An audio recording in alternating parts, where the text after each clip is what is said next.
Now we will start AC circuit containing capacitor only. ठीक है, तो taking a capacitor of capacitance C and connected to the AC source. V is equals to V naught sin omega. तो इसकी वजह से इसमें क्या करेगी, करंट फ्लो करेगी और ये टाइम वेरिंग करंट क्या करेगी, कैपेसिटर के अंदर क्या स्टोर करेगी, चार्ज स्टोर करेगी। इस कैपेसिटर का कैपेसिटेंस मैं कंसीडर करूं C, ठीक है। तो now we apply Kirchhoff law. तो देखिए ये कैपेसिटर पॉजिटिव प्लेट है, ये नेगेटिव। तो आप ट्रैवर्स कर रहे हैं इस तरीके से लूप को A B C D। Now apply KVL। तो कैपेसिटर का पॉजिटिव प्लेट पहले आ रहा है, नेगेटिव बाद में, तो minus Q by C plus ये पॉजिटिव ये नेगेटिव। तो नेगेटिव सोर्स ऑफ EMF पहले आ रहा है, पॉजिटिव बाद में, तो plus V is equal to 0। तो V इज इक्वल टू हो गया Q by C। So Q is equal to CV। तो Q की वैल्यू हो गई C, V की जगह हम रखेंगे V not sine omega T. So the charge stored in the capacitor is Q and that is equals to C V naught sin omega t। यहां तक समझ में आया बेटा?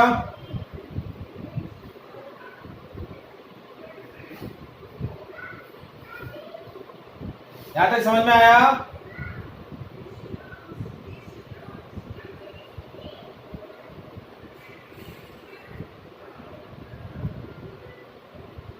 वंदन, मान्या,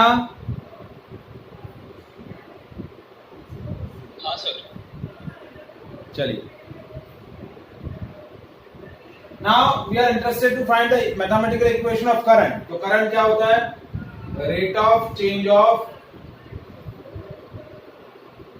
electric charge with respect to time. So I is equals to dq by dt। so d by dt of cv not sin omega t।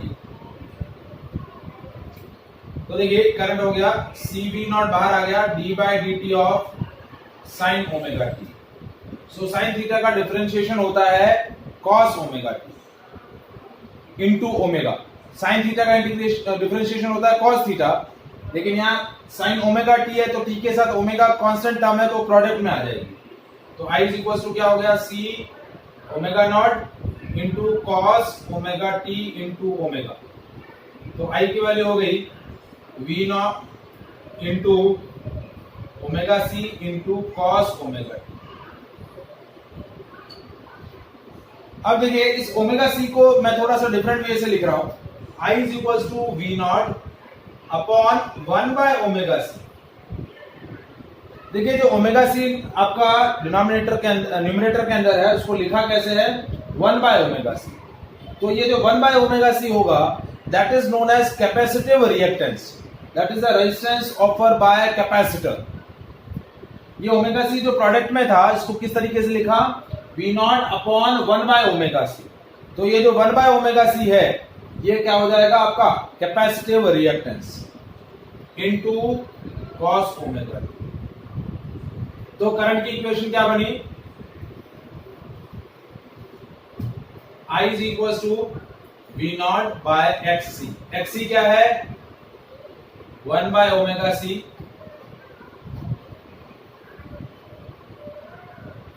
And that is capacitive reactance. क्या बोलते हैं इसको, कैपेसिटिव रिएक्टेंस। एंड इसको कैसे बोलेंगे, resistance offer by capacity. तो I is equal to V not by XC cos omega. ये आपका करंट का इक्वेशन आ गया। तो V नॉट बाय XC को हमने क्या लिख दिया, I नॉट। तो I नॉट cos ओमेगा। क्या हो गया, I is equal to I not cos omega. ये करंट का इक्वेशन है, ये वोल्टेज का इक्वेशन है। So again there is a phase difference.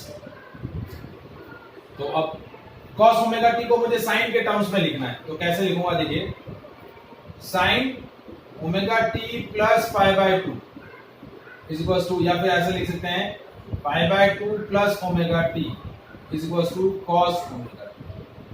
देखिए omega T plus pi by two, second quadrant के अंदर साइन पॉजिटिव होता है, तो साइन पॉजिटिव हो गया और साइन cos में कन्वर्ट हो गया। तो cos ओमेगा टी की जगह मैं क्या लिख सकता हूं, sine omega T plus pi by two.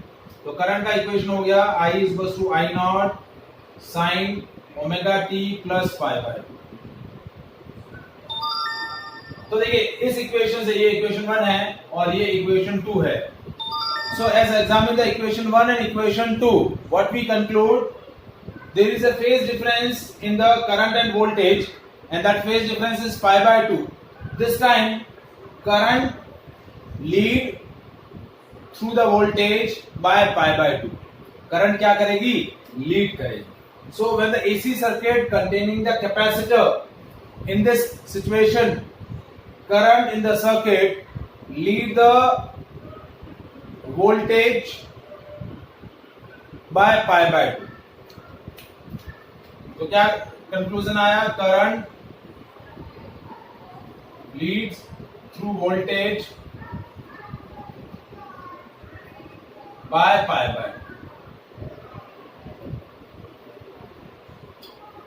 Is it clear?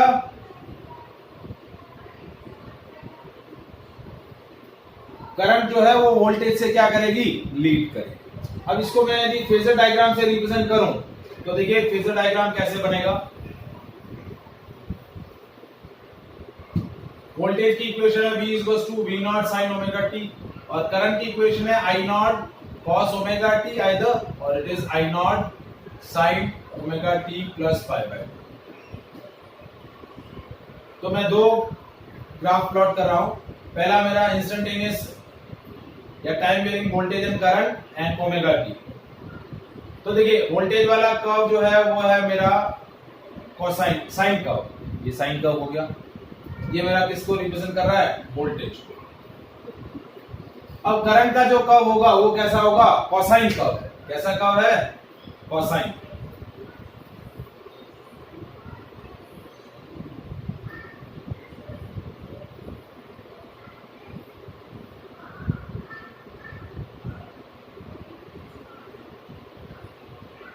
ये 0, ये पाई बाय 2, ये पाई, ये 3 पाई बाय 2 और ये 2 पाई।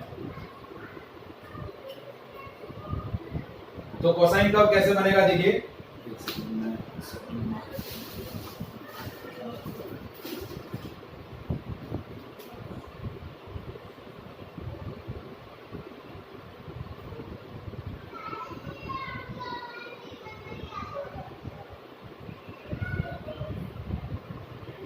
ये आपका करंट होगा। तो ये वोल्टेज और ये आपका करंट। अब फेजर डायग्राम बना रहा हूं देखिए।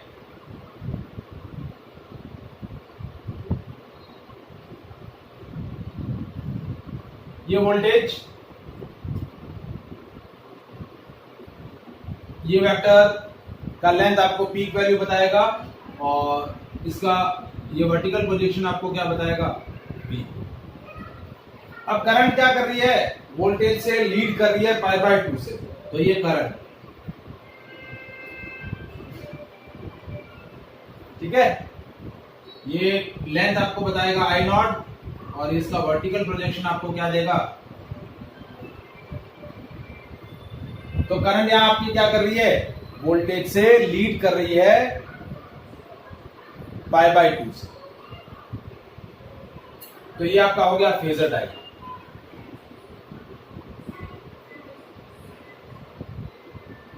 Is it clear? आया समझ में बेटा?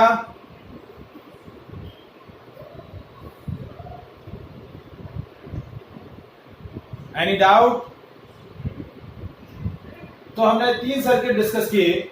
AC circuit containing resistor only, AC circuit containing inductor only, and AC circuit containing capacitor only. Yes?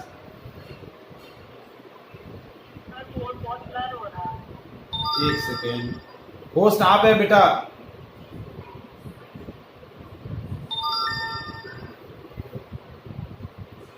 आप मेरे को होस्ट बनाओ एक बार।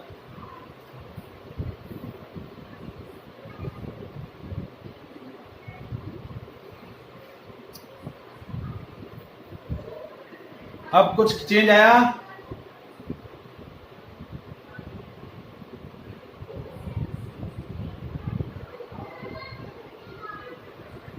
विजिबिलिटी में चेंज आया बेटा?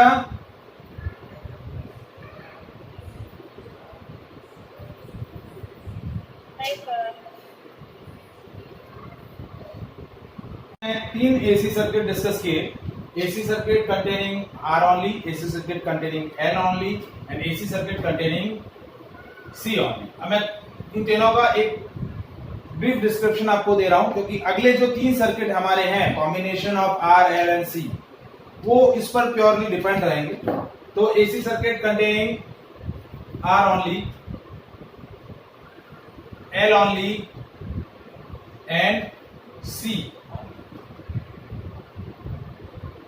तीनों के अंदर वोल्टेज का equation V equals to V not sine omega T, V equals to V not sine omega T and V equals to V not sine omega T. AC source same है। यहां resistor के अंदर current का equation बनता है I equals to I not sine omega T. यहां current की equation बनती है minus I not cos omega T, या फिर इसको हम लिख सकते हैं I not sine omega T minus pi by. और यहां इक्वेशन बनती है I equals to I not cos omega T और it is equals to I not sin omega T plus pi by. तो देखिए इस वोल्टेज और करंट की इक्वेशन से हमारा क्या कंक्लूजन आता है? V and I are in same phase. पहला कंक्लूजन। इसमें इंडक्टर के सर्किट में क्या आ रहा है? Current lag behind through voltage by pi by 2, और यहां क्या आ रहा है? Current Leeds through voltage bye pi। इसमें करंट और वोल्टेज सेम फेज में है। यहां करंट लैग कर रही है और यहां करंट लीड कर रही है। अब रेजिस्टर के अंदर रेजिस्टेंस कितना ऑफर हो रहा है?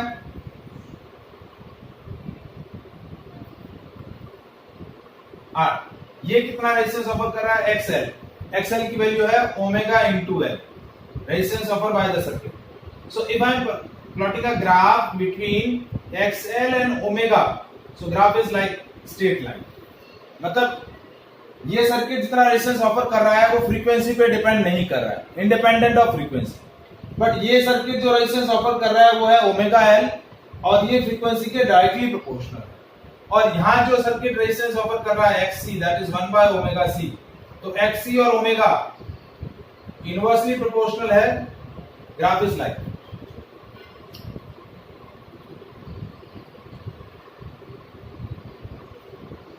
Is it clear? यदि इन सबके लिए फेजर डायग्राम मैं बनाऊं तो ये वोल्टेज, ये भी यहां पर भी ये वोल्टेज है और यहां ये वोल्टेज।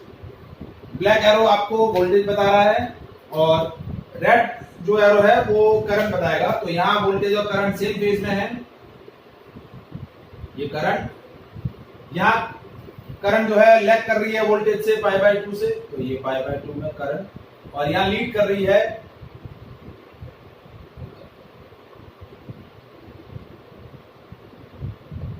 और यहां दोनों सेम फेज में। So that is a phasor diagram. AC circuit containing R only. This is a phasor diagram in which AC circuit containing L only. Phasor diagram in which AC circuit containing C only. Is it clear?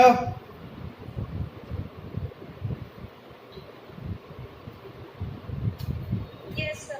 देखिए important circuits हैं, आपको अच्छे से याद रखना है इनको। ठीक है।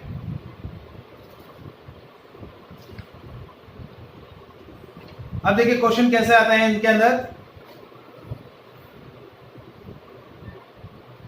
क्वेश्चन है a pure inductance of 1 Henry is connected across the 110 volt and 70 hertz source. Find the reactance, current and peak value of current. अब तीनों सर्किट से रिलेटेड मैं एक एक न्यूमेरिकल आपको पहले डिस्कस कर दे रहा हूं। एक इंडक्टर कॉइल है, एसी सोर्स से कनेक्ट है जिसका वोल्टेज है 110 वोल्ट, फ्रीक्वेंसी है 70 हर्ट्ज, इसका इंडक्टेंस है 1 हेनरी। आपको पूछा है एक्सएल कितना होगा, करंट कितनी होगी और पीक वैल्यू करंट की कितनी होगी, ये तीन चीजें पूछी। तो देखिए एक्सएल क्या होगा, पहला reactance, so that is omega into L. Omega की वैल्यू है 2 पाई एफ, 2 इंटू पाई की वैल्यू है 3.14 इंटू एफ, एफ की वैल्यू है 70 हर्ट्ज। तो देखिए ये हो गया 140 इंटू 3.14। कैलकुलेशन रहेगा, थोड़ा सा करके बताया मेरे को जल्दी से। ओमेगा की वैल्यू क्या आ रही है,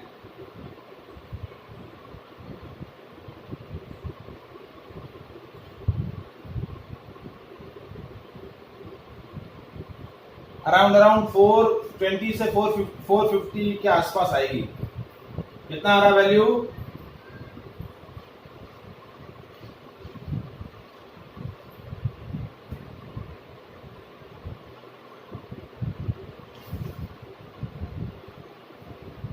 सर 439.6। 439.6, ठीक है, रेडियन पर सेकेंड। अब एक्सएल क्या हो जाएगा, ओमेगा इंटू एल। ओमेगा की वैल्यू है 439.6, एल की वैल्यू है 1, तो हो जाएगा 439.6 ओम। देखिए रिएक्टेंस का यूनिट वही होगा जो रेजिस्टेंस का यूनिट होता है, क्योंकि it is reactance is the resistance of by inductor और कैपेसिटर। तो इसका आंसर आ गया 439.6 ओम। आया समझ में। अब करंट क्या होगा, V बाय एक्सएल। तो ये हो गया 110 डिवाइडेड बाय एक्सएल 439.6। तो करंट की वैल्यू बताइए कितना आई है, 110, या इसको हम ऐसा ले लेते हैं सिंपल, 110 डिवाइड बाय 440, सिंपल कर देते हैं। तो हो गया 1/4 यानी 0.25 एम्पियर। और पीक वैल्यू, अब ये जो वैल्यू है ये बेसिकली आपकी आरएमएस वैल्यू है।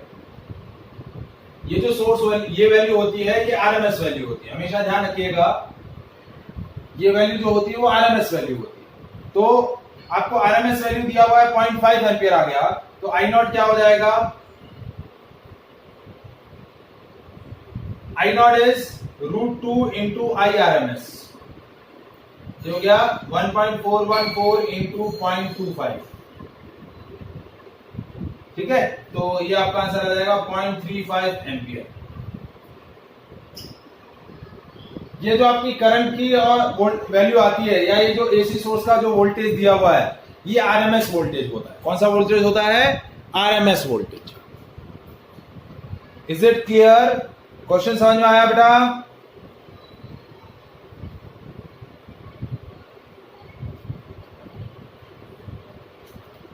ये न्यूमेरिकल समझ में आया कैसे किया है, ठीक है। अब नेक्स्ट क्वेश्चन देखिए,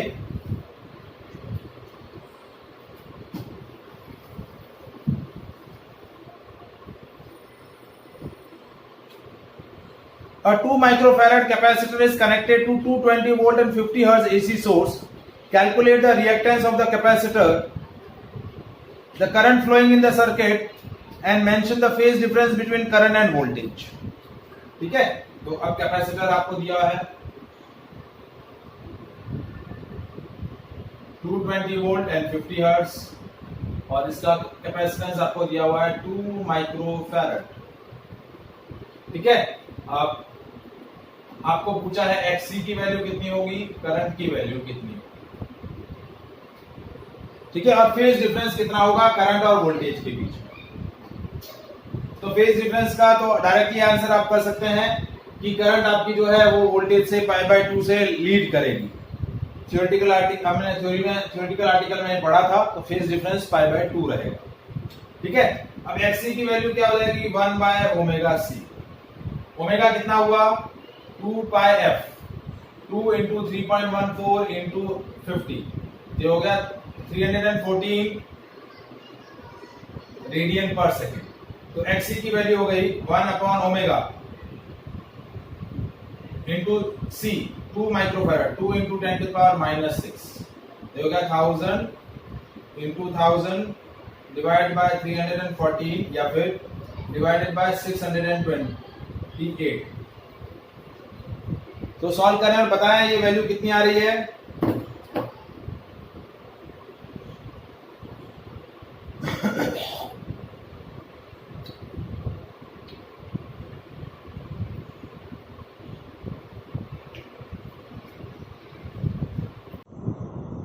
सो देखिए रेजिस्टेंस कितना आया 1592.30।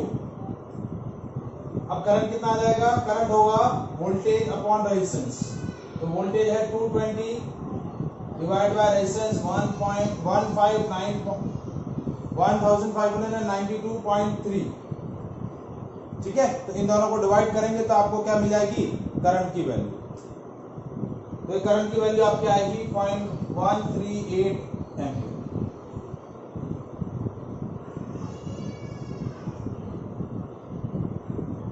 Is it clear?